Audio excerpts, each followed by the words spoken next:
RFA, restricted free agents, basically a guy in this situation, a free agent, has to basically bring an offer sheet from another team if they want to sign with someone else to their incumbent team. And it creates all this sort of problems for the restricted free agent. In this case, Jonathan Kuminga, Josh Giddey with the Chicago Bulls.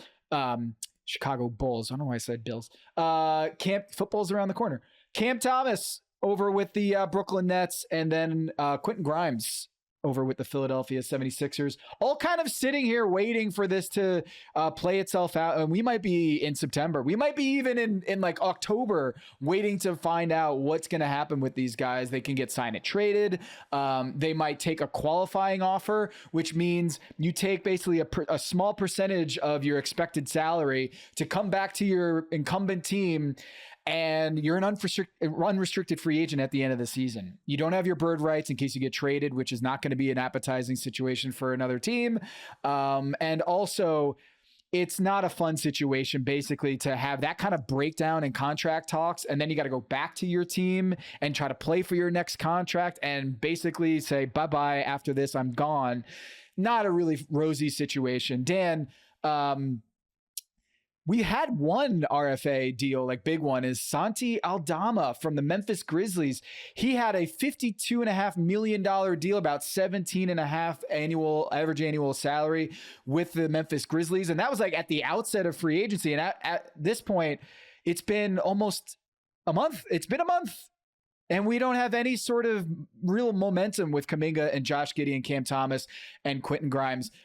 Which do you think of those four will have a resolution the soonest? Which one of those, between Kuminga and Golden State, Giddey and Chicago, Cam Thomas and Brooklyn, Quentin Grimes and Philly, which one do you feel like we've reached the end point of this standoff and we're going to just come to a deal?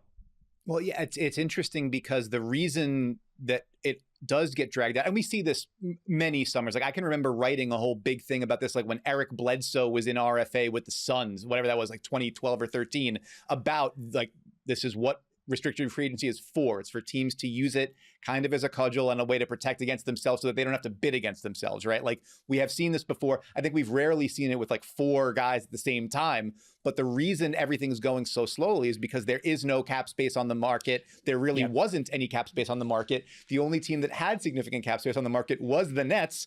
And they are deciding like, well, even though we can go over the line here to sign Cam Thomas, like nobody else is gonna. So like, why are we gonna? And there are teams that can create, like if the Jazz decided they wanted to start messing around, they can do it. But I don't think the Jazz seems super motivated to go out and get more talent on the roster. So in that case, there's no real motivation to get it moving. So then like, what leads to a resolution coming? One would be like, if there are no hard feelings and it's just kind of like, well, everybody wants this, so let's move forward.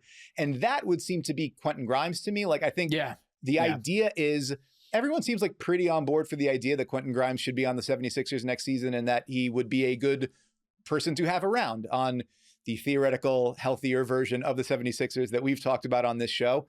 And the Sixers have already indicated their interest in doing that by letting Gershon Yabusele walk, because if they would have gone into, I think it was gone into their taxpayer mid-level exception to be able to bring him back at the number he got from the Knicks, then they wouldn't have been able to go to where they need to go with Grimes to keep him under the aprons. Like the machinations of letting Yabusele go indicated that they are planning to bring Grimes back. So if we know that's where we're going and we know that's what both sides are looking for here, it seems like that could get done most amicably of these four situations.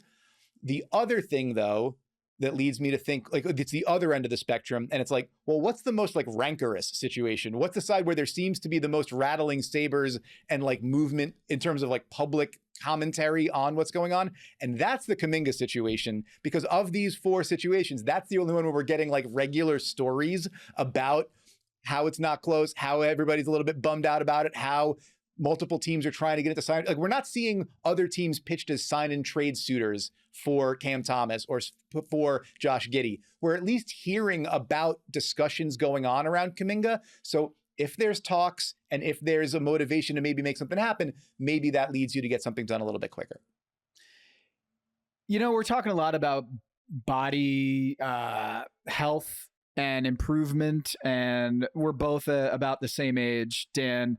40 is the new 30, not just in terms of age and years, but also in scoring in today's NBA, because Quentin Grimes and Cam Thomas have both been like dropping 40 burgers left and right this past year. Doesn't seem to matter. You know, like, what is a 40 burger worth these days? You know, like, we had a 46 pointer from Quentin Grimes and another 40-point game from Quentin Grimes last year in the second half of the year, where they're a bit, I wouldn't say tanking, jockeying for draft position might be the more fair term. Cam Thomas has 9 40-point games in his NBA career, which is more than Kawhi Leonard, which is more than Calvin Murphy, Chris Mullin. I'm going to go Magic Johnson doesn't have more 40-point games than Cam Thomas. This list is incredible. Just the number of Scottie Pippen, Grant Hill, Chris Webber, Tim, that can't be right. Tim Duncan has fewer 40-point games in his NBA career than Cam Thomas. Okay? You heard it here first. Cam Thomas better than Tim Duncan. I know that we're at the part of the offseason where, like, discussions of Cam Thomas on podcasts get aggregated and then turn out to become like social media engagement fodder. Let's get that one out there. Quote, Cam Thomas is better than Tim Duncan. Tom Haberstroh and Dan Devine, the Big Number, Yahoo Sports. His agent thanks us. Very much so. The check's in the mail. There you go. Hey, you know what?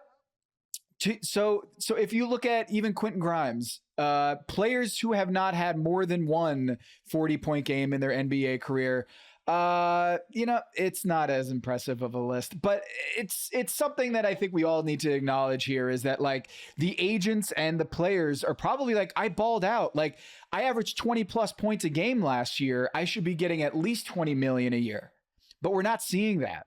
I loved this story from Fred Katz of The Athletic, friend of the program. Fred Katz had a really cool story idea where he did a survey of 16 executives around the league and asked them, what is the fair value on these RFA subjects? So Josh Giddey, he had the average annual value of his contract, according to The Athletic's Fred Katz. Go read the piece. It's really fascinating. And the different years that these fair value offers were coming out to, really interesting. Josh Giddey was at 22.3 million.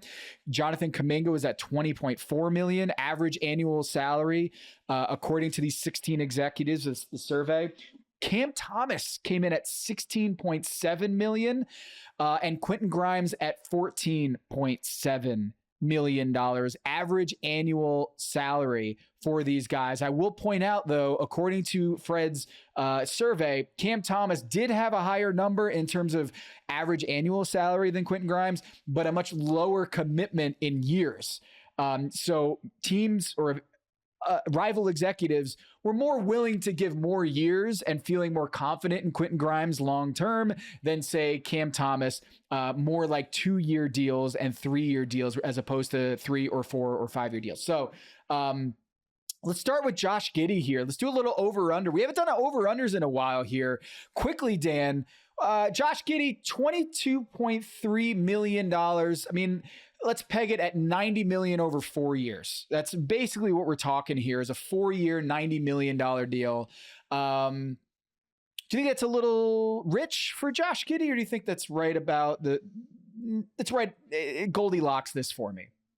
All right. So I think that's two different questions. So what would I go to that number, or do I think the Bulls are gonna, right? I mean, that's kind of where we are. So I think the Bulls are going to wind up over that. I think that it's going to, it'll be closer to maybe like 4 and 100 or somewhere closer to there.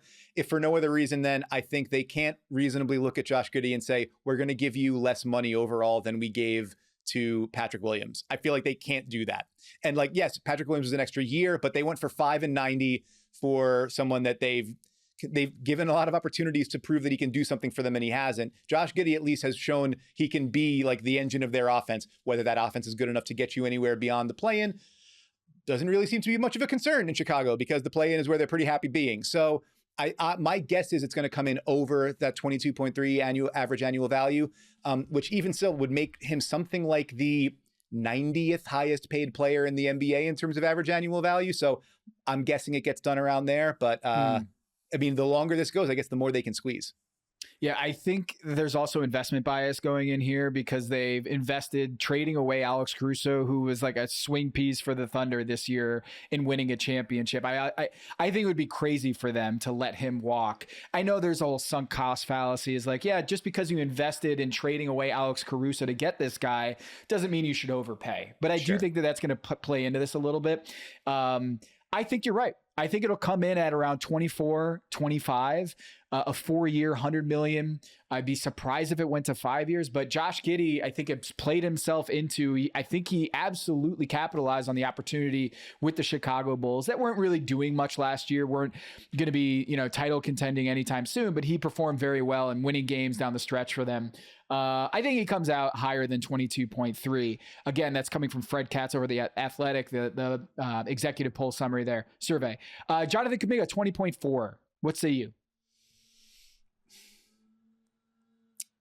This is really fascinating radio, as I think that I'll go over on that one too, because I think that if what the Warriors are looking for, I mean, the Warriors have had a history. Obviously, a different front office. It was under Bob Myers. Now they're run by Mike Dunleavy Jr., but like preserve the salary slot, right? Like the idea being, okay, well, Kevin Durant doesn't want to be here, but like we'll sign and trade him so that we can get D'Angelo Russell back to keep that that salary slot open so we can flip him into Andrew Wiggins and then eventually turn that into Jimmy Butler. But the idea of like, you're already paying your guys, top dollar with Steph Curry, with Draymond Green, whatever. The only way you're adding in talent is to be able to fit somebody into a hole that already exists, because it's not like you're going to get cap space anytime soon. So I think the idea initially was we hope that Jonathan Kuminga will be that talent infusion for us to move us to our next level. And I think that the optimism on that maybe has curdled to some degree. I think it seems fair to say when the guy's getting DNP CDs and like must-win games at the end of the season and then playoff series, that's probably not where the bridge might be burnt at that point. Yeah. But if you're looking to, like, they offer reportedly, as I think the most recent one we heard from Shams and Anthony Slater, newly at ESPN, congratulations Slater, was like 2 years, $45 million. So that's over the 20 point, like that's over there. So if that's not getting it done, and there are reported sign and trade deals that might get up to 4 and 90, it seems likely that if we get into a 3 and 75, somewhere in that ballpark, that still gets us over. So let's go with over on Kuminga, even though it seems like nobody's going to be happy about it. What does it say that the Kings and the Suns are pursuing Kuminga really hard? I've noted that every team that has been reportedly in on Kuminga to some degree, because the Bulls were in there too. There was like when the Heat seemed chaotic, it was like the Heat are in there. I'm like, it sure seems like Mike Dunleavy Jr. is trying to just. Who's the last guy at the table that needs to get something done? Who's the sucker we can get something out of? Doesn't seem great. But yeah, well, the Suns apparently are offering 4 years, almost $90 million, or that's the report from Shams and Slater, which Shams and Slater would be a great podcast or some sort of like tag team reporting duo. Great hair both ways. Also, gotta give them credit for that. Yeah, I can't compete. Although our beard game is strong. Our beard game is strong. Kings and Suns. I mean, really what this comes down to is like, are the Kings willing to pay Jonathan Kuminga $25 a year at that 3-year, $575? I'm going to go out here and on a limb and say, yeah, the Kings will pay that guy $25 million. 100%. Yes. No doubt about it. And then it's a question of, are they going to come off of one or more first round picks and Keon Ellis plus something else to do it? And then all of a sudden the Warriors have like a new war chest. I think the answer to all that is yes, eventually. But what's weird about this is like, Dan, when you look at this, like the base level compensation, whatever you want to call it. BYC. Yeah. Right.